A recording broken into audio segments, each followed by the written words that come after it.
響日常生活當中，當我哋使用手機上網、響網上購物，其實受住數據資訊所影響。響現今嘅數據世代，大家嘅個人資料，以至響使用電子產品時嘅數碼足跡，都有機會被記錄落嚟，成為數據嘅一部分。數據資訊影響住人類生活每一個環節，亦有可能會為大家帶嚟一啲潛在危機，包括網上戶口被非法登入、刪改、使用、傳送數據、惡意攻擊、侵犯個人私隱等。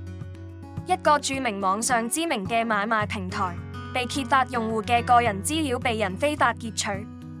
據了解，呢個平台響2022年1月進行系統遷移期間，出現咗保安漏洞，導致用戶個人資料外泄。直至同年9月，有人響網上論壇聲稱可出售呢個平台嘅用戶個人資料，事件先被揭發出嚟。事件中，全球有260萬名用戶嘅個人資料外泄，其中包括32萬4千個香港用戶賬號嘅個人資料。私隱專員公署批評擁有呢個平台嘅公司犯咗根本性嘅失誤，認為如果當時有實施一般風險以及安全評估同措施，相關事件應該可以避免發生。數據安全係網絡空間安全嘅基礎，亦係國家安全嘅重要組成部分。